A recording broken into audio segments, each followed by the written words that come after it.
I would now like to invite Dr. Hussain to address the ceremony.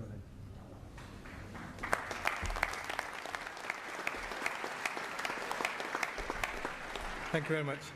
Chancellor, Vice Chancellor, distinguished guests, members of faculty, family and friends, and fellow graduates to whom I offer my congratulations on your hard work and success.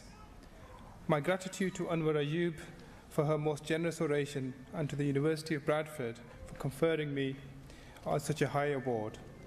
I am most privileged to receive this honorary doctorate from a university that plays such a big part in developing the potential and talent of tens of thousands of people from both home and abroad.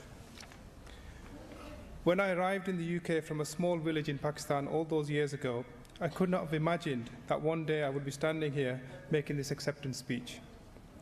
Especially as my early years were full of trials and tribulations. I spent my first year in an immigrant centre where all the kids were like me with no prior formal learning experience and no knowledge of English.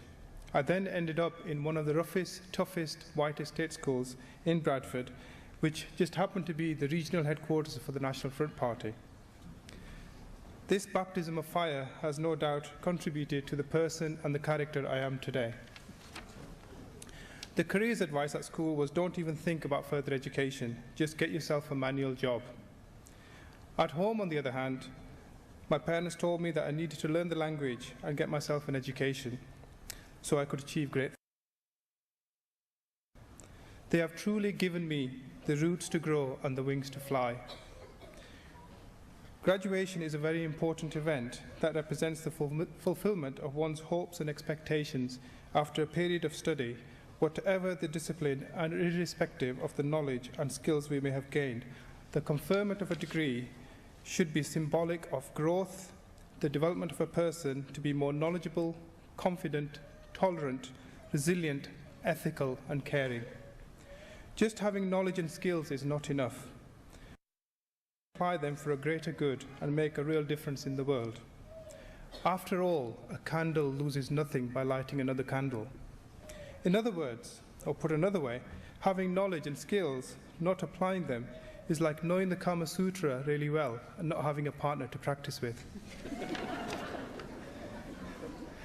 In accepting this award, I pay tribute to my family who continue to make my life so rich, and the heroic inspirational activists who have inspired and helped me achieve so much in my magical journey of life so far. The greatest honour I have had in my life is the privilege to know, work with and support so many amazing, courageous people around the world. I walk in their shadow, humbled by their bravery, inspiration and sacrifice. I dedicate my acceptance of this honorary doctorate to my parents who have given me unconditional love, invaluable support and inspiration throughout. They have also taught me that sacrifice instills discipline. Struggle reminds you of the journey. The choice to love teaches you to forgive, and contentment leads to happiness. A very special dedication goes to my father, who I lost 18 months ago. He taught me the true value of education and made me believe that I could achieve anything. All my achievements really are a testament to him. I am simply who I am today because of him. Even though he's no longer with us, I know he will always be close to me, and I hope he will be proud of me today of the person he has created. For without his vision, wisdom and inspiration, none of this would have been possible. Thank you, Dad.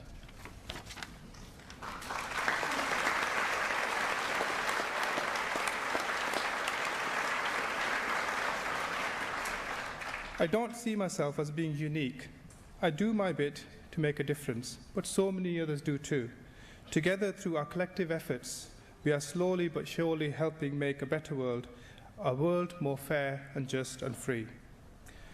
Looking back on my life of challenges, opportunities and achievements, my advice for what it's worth is be skeptical, challenge the status quo, be a rebel, do not merely conform, and don't just be ordinary, because you are special. Remember, all human progress is the result of far-sighted people challenging orthodoxy, tradition, and rich, powerful vested interests. Be daring, show imagination, and take risks. Fight against the root causes which have created a world divided into rich and poor, where hundreds of millions of people are malnourished, homeless, without clean drinking water, and dying from hunger and preventable diseases. Don't accept the world as it is. Dream about the world that could be, then make it happen. Think big, start small, but act now. In whatever field of endeavor you work, be a change maker for the betterment of humanity.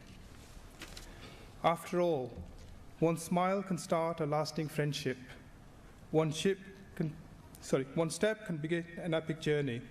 One star can guide a lonely ship. One dream can create a leading attorney. One vision can change a nation. One hope can remove all doom. One idea can spark innovation. One act can conquer gloom. One voice can speak with wisdom. One heart can love you true. One life can make a difference. One is all that's needed. Make sure it's you. Thank you.